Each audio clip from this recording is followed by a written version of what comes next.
Esta es la obligación que tienen los representantes del Estado, todos los representantes del Estado. Entonces, ministros, asambleístas también, digamos que son representantes del Estado, son el primer poder del Estado. Fuerzas Armadas, la policía, obviamente, el Poder Judicial, las autoridades locales, alcaldes, también alcaldes, concejales, presidentes de gobiernos autónomos parroquiales, los prefectos, los representantes del Estado, los funcionarios del Estado, incluso podríamos poner algo que a veces se nos escapa, agentes penitenciarios, podríamos poner agentes de control municipal también. A veces en las ciudades, en las urbes, usualmente vemos que los agentes de control municipal hacen uso y abuso del poder de control del espacio público que tienen. Lo que se llaman los policías metropolitanos, ¿no es cierto?, de las grandes ciudades. Estamos viendo de pronto ahí en las redes sociales, ahora que todos estamos atentos a las redes sociales, vemos un kiosquito de una señora que vende cualquier cosita para vivir cotidianamente y de pronto llega un camión de 10, 15, 20 agentes metropolitanos y arrasan con todo y se van con un negocio que a lo mejor a la señora le costó años montar y simplemente es control del espacio público, pero implícitamente hay un abuso de autoridad, hay violación a los derechos humanos y eso hay que corregir, enmendar. Idea central: quienes están obligados a respetar, a proteger y a garantizar los derechos humanos en general son los funcionarios de Estado, ministros, asambleístas, Fuerzas Armadas, policía, Poder Judicial, alcaldes, agentes penitenciarios, agentes metropolitanos. Alguien dijo, me parece que alguien dijo por ahí la idea de, y nosotros tenemos derecho, pero nosotros estamos obligados también a respetar los derechos de las demás personas, ¿no es cierto? Pero hay una diferencia. Cuando el funcionario de Estado irrespeta los derechos, comete una grave violación a los derechos humanos. Pero si nosotros, las personas de a pie, irrespetamos un derecho, lo que podemos cometer es una contravención o una infracción, inclusive puede ser una infracción de carácter penal, ¿no es cierto?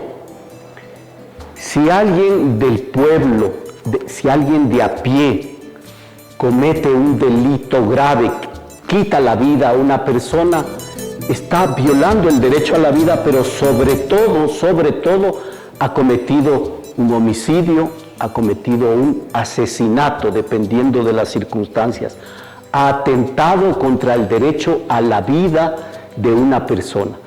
Pero es grave, muy grave, que uno de estos funcionarios atente contra el derecho a la vida.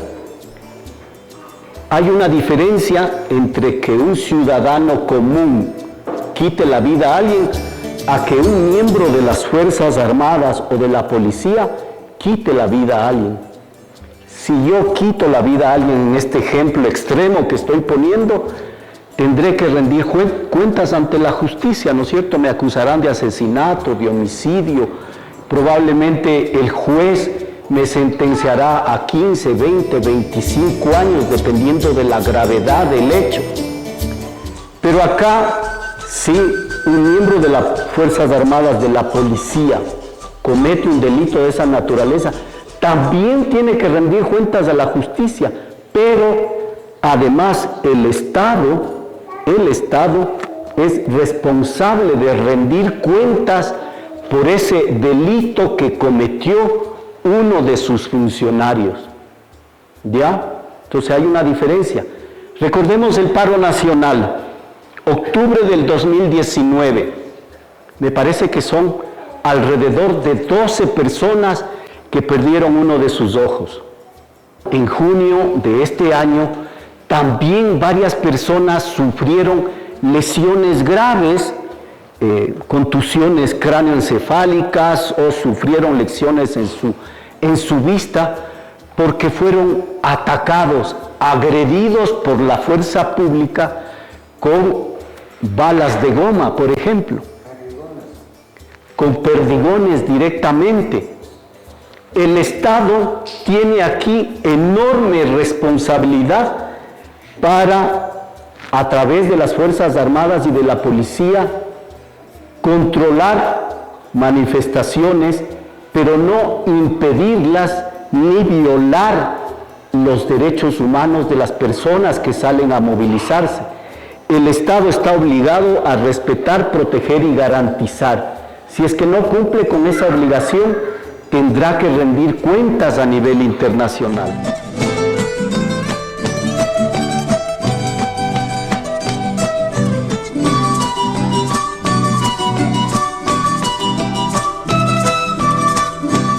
Bueno, pero vamos a aterrizar un poquito más. Cuando el compañero nos dice, nosotros también tenemos derechos humanos, ¿qué se les ocurre? ¿Qué tipo de derechos podríamos tener nosotros? A ver, enumérenme así, rapidito, ¿qué tipo de derechos? Cuando escuchamos derechos humanos, ¿qué derecho tiene el compañero? Derecho a vivir sano, derecho a la salud. Derecho a vivir en paz, fíjense qué curioso, derecho a vivir en paz. ¿Por qué no tenemos derecho a vivir en paz? Otro, derecho a la educación, ¿no es cierto?, en igualdad de condiciones. No importa el derecho a la educación si es hombre, si es mujer, si es blanco mestizo, si es afrodescendiente, si es indígena.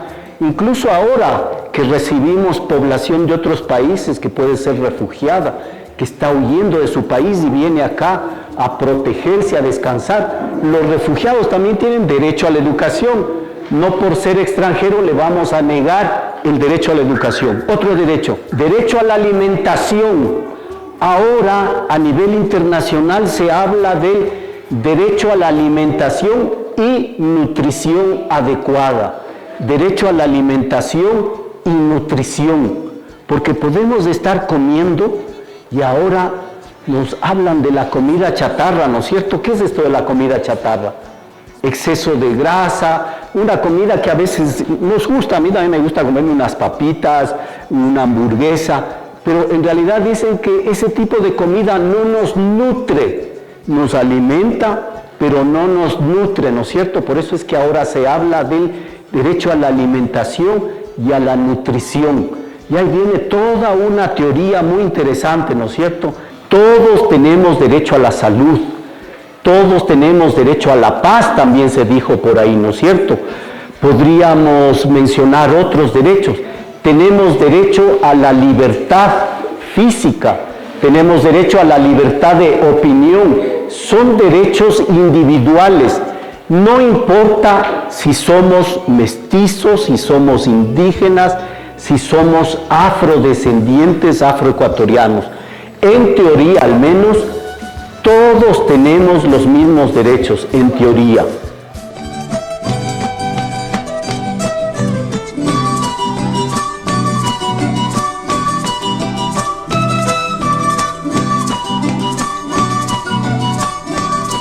Los pueblos indígenas tienen una particularidad. Además de los derechos humanos, tienen derechos colectivos, ¿ya? Entonces los derechos humanos nos unen a todos, pero los derechos colectivos son específicos para los pueblos indígenas, ¿no es cierto? La compañera Rosita nos ha mencionado algo que es la columna vertebral de los pueblos indígenas, el idioma, ¿no es cierto? Yo soy mestizo, pero me hubiese encantado aprender el quichua. Este es un país plurinacional, imagínense, 14 idiomas ancestrales, 14 idiomas ancestrales Y en la escuela nos enseñan, aprendemos el idioma nativo, el castellano, y nos enseñan inglés o francés. Y tenemos 14 idiomas que deberíamos por lo menos hacer el esfuerzo de aprender un poquito. Ustedes sabían que en algunos pueblos en Europa, y les voy a mencionar un nombre, en el norte de España hay una región que se llama Euskadi, que también le conocen con el nombre de País Vasco, el norte de España. Y ahora, antes de que exista el presidente actual, antes de que exista el rey ahí, porque además es una democracia que tiene una monarquía, había un dictador que se llamaba el Generalísimo Franco. Él tenía el control de todo el país de España y él estaba en oposición a todas las minorías, incluidas a los vascos, que hablan y hablaban un idioma propio que se llama euskera. Y el Generalísimo Franco les prohibió, incluso por decretos, hablar el euskera. Era prohibido hablar el euskera en público. Y los abuelos, las abuelas, organizaban escuelas secretas, clandestinas, para reunir a los niños pequeños, a los nietos, a los niños pequeños, y enseñarles euskera, para que no se pierda la lengua, para resistir con su propia identidad. Cuando un vasco iba a registrar a su hijo y quería ponerle su nombre, el nombre al niño, en idioma euskera, en idioma vasco, en idioma euskera, las autoridades no le aceptaban. Por eso es que una generación de vascos se llaman José, María, Pablo, Pedro, Manuel. ¿Les suena un poco parecido a lo que hemos vivido nosotros? Si alguno de ustedes iba al registro civil a inscribir a su hijito, acompañando la inscripción para su nietito, en los que tienen más edad, hace unos años iba alguien y decía: yo quiero ponerle a mi hijo Inti Cabascango, por ejemplo.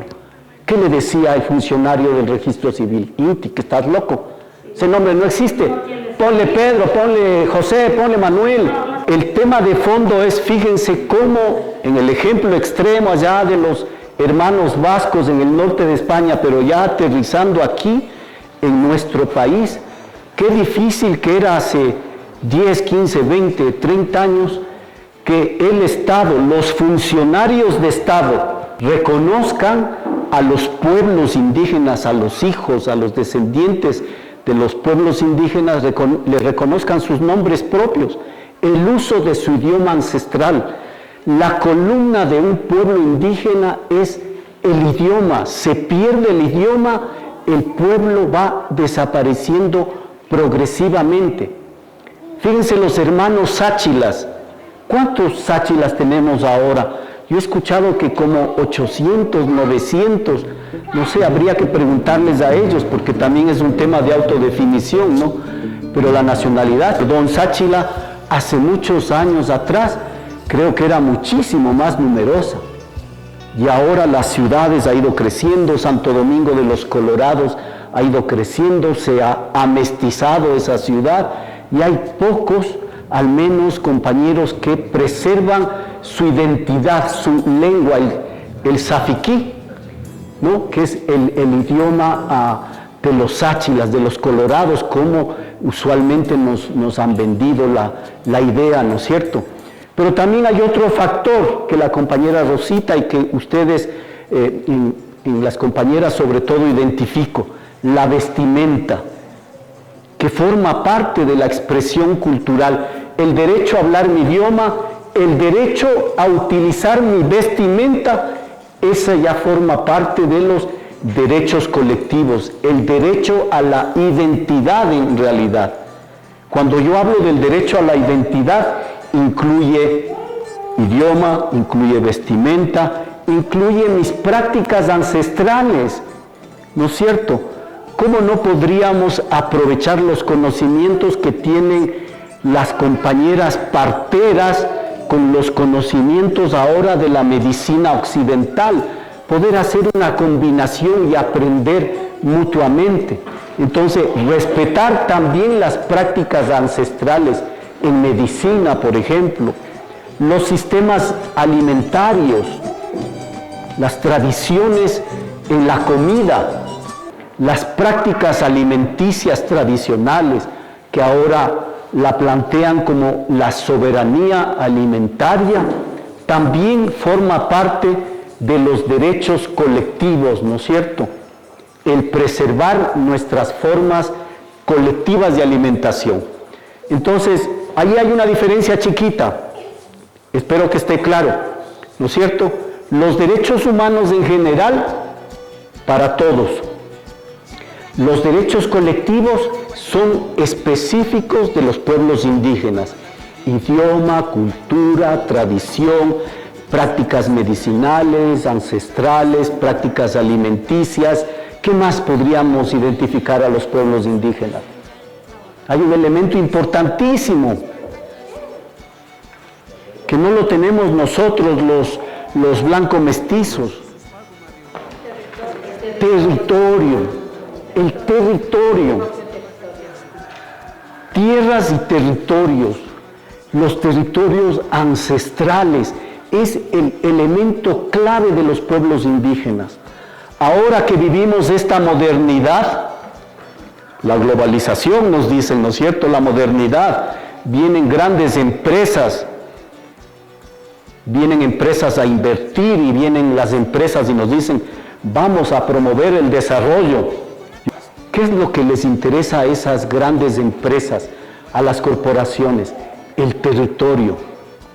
Y estamos viendo cómo en los territorios comunales también hay invasión a los territorios comunales, cómo se dividen los territorios comunales, cómo se parcelan.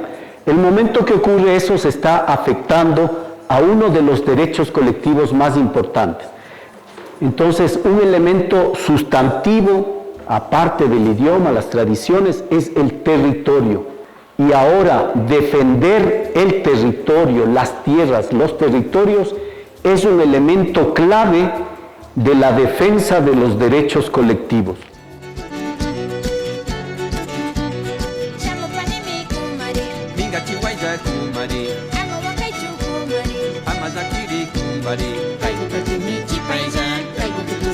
Un pequeño folletito resume o que describen los derechos humanos que se llama la Declaración Universal.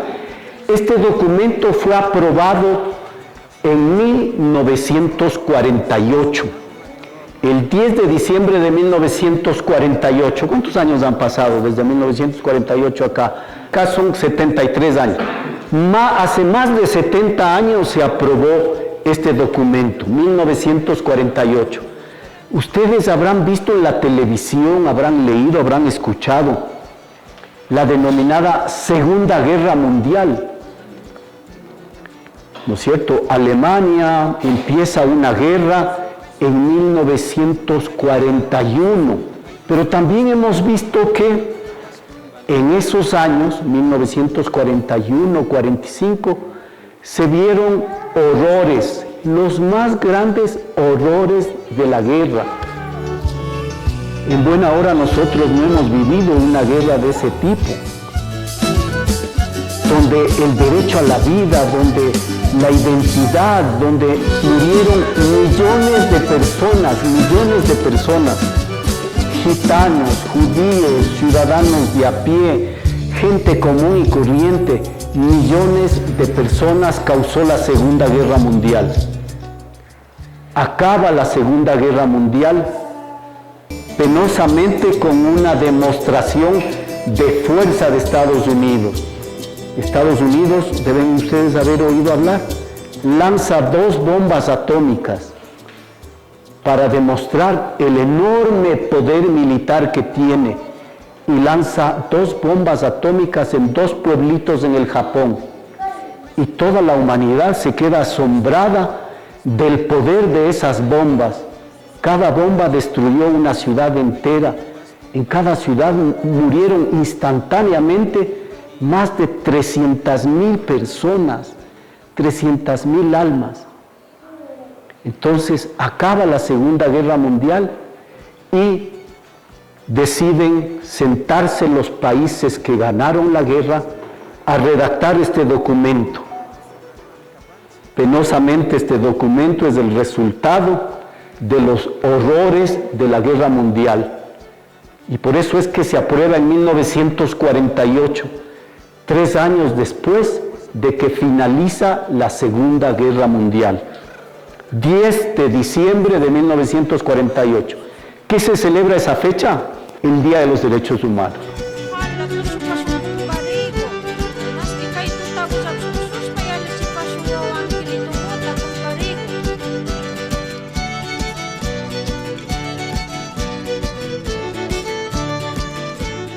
Nos vamos a juntar en grupos de 5 compañeros.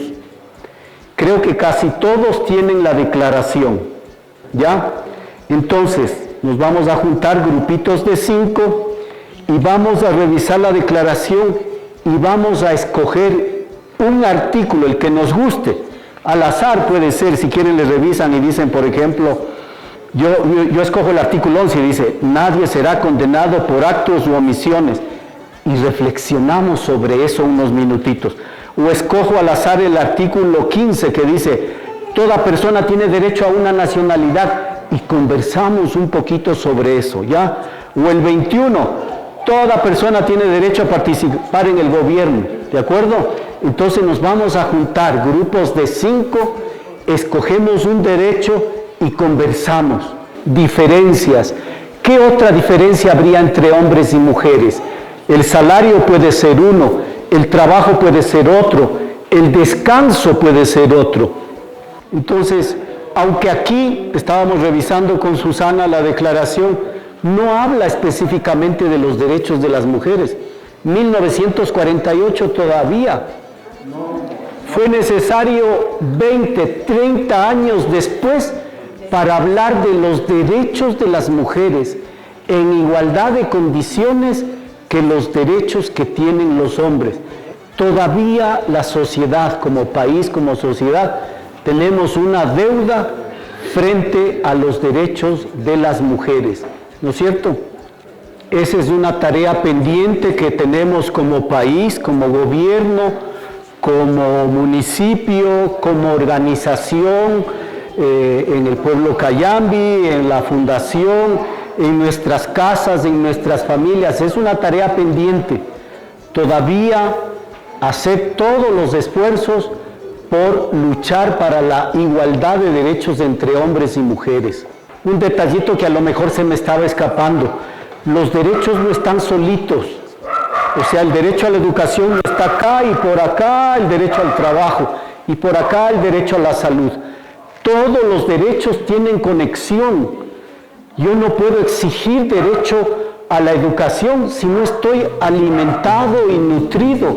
Yo no puedo exigir derecho a la salud, o mejor dicho, no se garantiza mi derecho a la salud si es que no tengo una vivienda digna, derecho a una vivienda digna, ¿no es cierto? A lo mejor no puedo exigir derecho a la educación si es que el Estado no me ha garantizado vías de acceso, condiciones para que mis hijos, para que yo pueda acceder a una escuela, a un colegio, que pueda acceder a la universidad, ¿no es cierto? Entonces todo está íntimamente ligado. El derecho al agua y el saneamiento aparece como 20 años después, en la década del 70. Ahí se empieza a discutir. Y ahora estamos en la defensa de los ríos, estamos en la defensa de las fuentes de agua, estamos hablando de la gestión comunitaria del agua. Al menos cuando se crea la ley de aguas o la ley de recursos hídricos, dice, la administración, la gestión, la hacen a través de la gestión comunitaria en las juntas administradoras. Pero cuando el compañero Humberto Cholango fue secretario del agua, él aprobó un acuerdo, Susi, que era el acuerdo 0031, no se olviden, pueden buscar en internet el acuerdo ministerial 0031, en ese entonces era de la CENAGUA.